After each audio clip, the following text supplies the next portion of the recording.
ब्राह्मण देव ने धर्म पत्नी कहती है तुम्हें कोई कमी पड़े तो मुझे बताओ, मैं आपको दे देती हूँ भाग। पर ब्राह्मण देव तो ब्राह्मण देव थे, जो लाते थे वो दान पुण्य संकीर्तन में लगा देते थे। एक दिन शाम का समय, प्रदोष का दिन, प्रदोष काल, शाम का समय, भगवान देव अधिदेव महादेव मां जगतजननी पार्वती जी के साथ में भ्रमण पर निकले। देखिए, अगर प्रदोष का व्रत नहीं कर सकते, प्रदोष के दिन आप व्रत नहीं कर सकते, मान लो आपसे भूखा नहीं रहा जाए, प्रदोष का व्रत नहीं कर सकते, प्रदोष के दिन आप भूखे नहीं रह सकते, मंदिर भी नहीं जा सकते, दिया भी नहीं लगा सकते, तो शिव महापुराण की कथा कहती है कि प्रदोष के दिन, प्रदोष काल में अपने ही दरवाजे के पास में देवाधिदेव महादेव का स्मरण कर लक्ष्मी की वृद्धि के लिए, कार्य सिद्धि के लिए, संपदा को प्राप्त करने के लिए आप अपने ही दरवाजे के पास में एक दीप लगा सकते हो। कौन से दिन? प्रदोष के। एक बात और अच्छे से समझ लीजिए, जो बच्चे चिड़चिड़े होते हैं, चाहे घर में बेटे हों, बहुएं हों, सास हो, ससुर हो, परिवार में छोटे छोटे बच्चे हों, चिड़चिड़ प्रवृत्ति करते हों या चिड़चिड़ा स्वभाव हो, जरा जरा सी बात में क्रोध आ जाता हो, बोलने का भान नहीं रह पाता हो, शब्दों के बाण चलते हों, तो महाराज प्रदोष के दिन, प्रदोष काल में बेलपत्री के पेड़ के नीचे एक, जो पत्ता आपके पास में हो, पान का मिल जाए तो पान का, पीपल का मिल जाए तो पीपल का, बेलपत्र का मिल जाए तो बेलपत्र का, उस पत्ते पर मात्र थोड़ा सा शहद और 7 दाने चावल के रखकर घी का दिया लगा दो महाराज, और थोड़ा सा जल हाथ की अंजलि में लेकर भगवान देवाधिदेव महादेव का स्मरण कर कर कि इस बेलपत्री के वृक्ष के नीचे माता लक्ष्मी, पार्वती, सरस्वती विराजमान है। इसी बेलपत्री के पेड़ के नीचे मेरे देवाधिदेव महादेव का 12 ज्योतिर्लिंग का स्वरूप प्रकट है। उनका स्मरण कर कर जल चढ़ा दीजिए और उसका स्मरण कर लो जो चिड़चिड़ प्रवृत्ति करता हो, क्रोध करता हो, जिसको बोलने का भान नहीं होता हो, सम्मान नहीं देता हो, अपशब्द कहते हो, उनका स्मरण कर कर आप छोड़ेंगे। एकदम एक प्रदोष करेंगे, दूसरे प्रदोष तक तो आपको कोई दिक्कत ही नहीं होगी। 2-3 प्रदोष कर कर देखिए, बाबा कृपा करें। बच्चों को पढ़ने का कह रहे हो, पढ़ने बैठो, पढ़ने बैठो, पढ़ने बैठो, पढ़ने बैठो, तो एक आध प्रयास बच्चों के लिए भी कर लिया करो कि भाई ठीक है। जैसे वैकुंठ चतुर्दशी वाला उपाय हमारे YouTube पर भी डला हुआ है, आप उसको निकाल कर सुनना। वैकुंठ चतुर्दशी के दिन प्रयास करना, बच्चे लोग विद्या में प्रबल होंगे।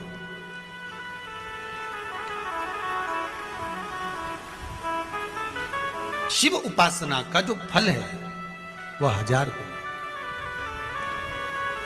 ब्राह्मण देवता आज मंदिर के दरवाजे पर बैठे हुए थे, मंदिर की बुआरी लगाकर बेलपत्री को उठाकर एक बोरे में, एक बारदान में, एक झोले में भर रहे थे।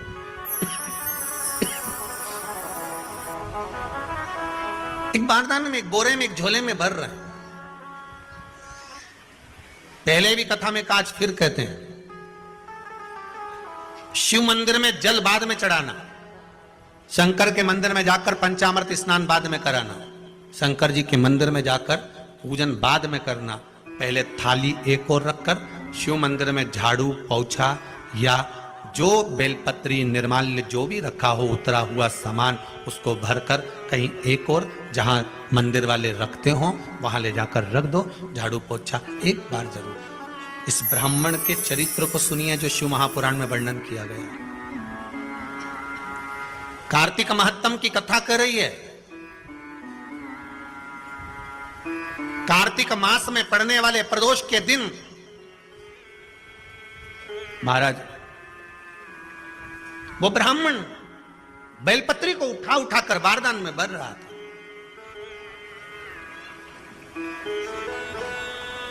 पूजन करने से पहले सबसे पहले सफाई का ध्यान रखो। और एक विश्वास रखना, आप मंदिर की सफाई नहीं कर रहे हो, फिर निवेदन करूंगा आपको, आप मंदिर की झाड़ू नहीं लगा रहे हो, आप मंदिर की सफाई नहीं कर रहे हो, आप मंदिर में पोछा नहीं लगा रहे हो। जितना हाथ आप मंदिर में फेर रहे हो सफाई के लिए, उतना आपके जीवन में जितना दुख है, जितनी तकलीफ है, जितना कष्ट है, जितनी बीमारी है, उस पर हाथ फेर रहे हो, मंदिर में नहीं फेर रहे हो। नहीं तो सारी दुनिया में जितने मंदिर हैं, सारे मंदिरों में ट्रस्टियों ने कुछ ना कुछ लगा कर रखा है। स्वीपर आता है, साफ करके देता है, ये आएगा सफाई कर जाएगा, पंडित जी होंगे तो बुआरी लगा देंगे, पंडित जी होंगे सफाई कर देंगे। उन्होंने तो पंडित जी को बोल के रखा है कि साफ कर दो, पंडित जी करते नहीं है। पर पहला फर्ज आपका है कि आप मंदिर में आए हो तो पहले आप सफाई करो। क्यों? क्योंकि हम उसका द्वार साफ रखें। आज के समय में तो एक नियम हो गया साहब कि मंदिर में जाते हो तो मंदिर के दरवाजे पर चप्पल उतार के जाते हो, नहीं तो शास्त्र रीति तो यह कहती है कि मंदिर में भगवान सामने बैठा है तो उसके सामने चप्पल भी नहीं उतारना चाहिए। तो कई लोग कहते हैं मंदिर के अंदर थोड़ी ना उतार, हम तो जीने से भी बाहर, एकदम गेट के बाहर वहां उतार, पर सामने तो है ना, सम्मुख में तो है। तुम्हारे यहां अगर 4 लोग दिवाली मिलने आते हैं ना, तो तुमने चप्पल रखने का भी स्टैंड बनाकर रखा है, साइड में उतारिए, दहली पर मत उतार देना, थोड़ा साइड में उतारो। सामने से सब आते जाते रहते हैं, सामने उतारो, सम्मुख में क्यों उतार रहे हो?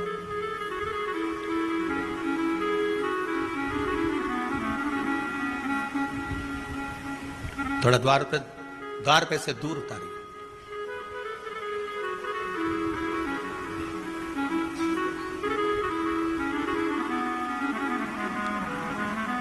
अभी तो कुबेरेश्वर धाम में काम चल रहा है, आप लोग जो दान दे रहे हो, आपके दिए हुए दान से निर्माण चल रहा है।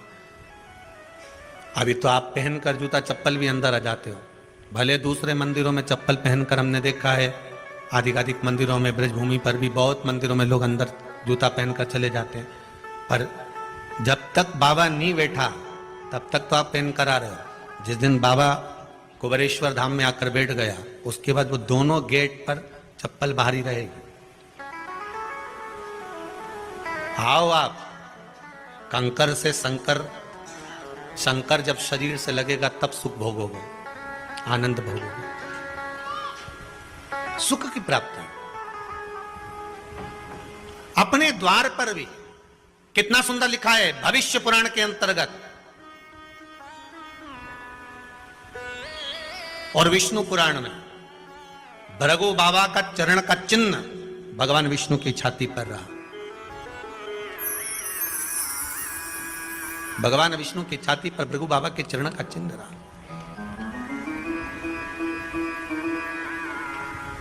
चरण का चिन्ह। अब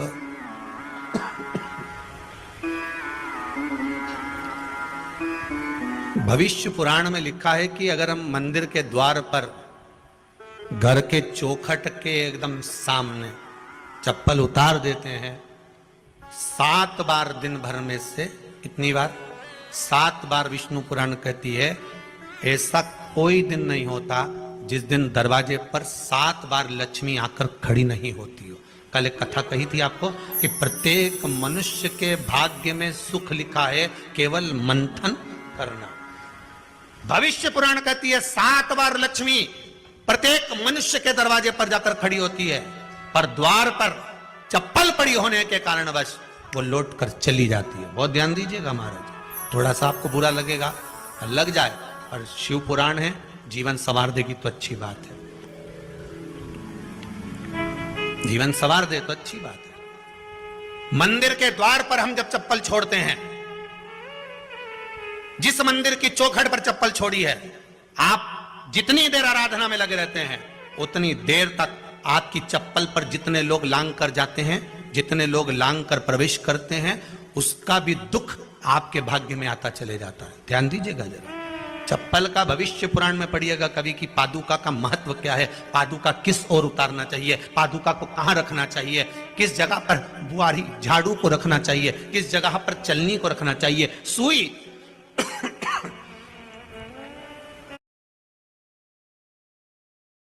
उस सुई को जिस हाल में सब देखते हैं, उस हाल में क्यों रखा जाता? सुई तो इतनी सी है, पर जिस हाल में सब बैठते हैं उस हाल में ना तो झाड़ू रखते हैं, उस हाल में ना चलनी रखते हैं। भैया क्यों नहीं रखते?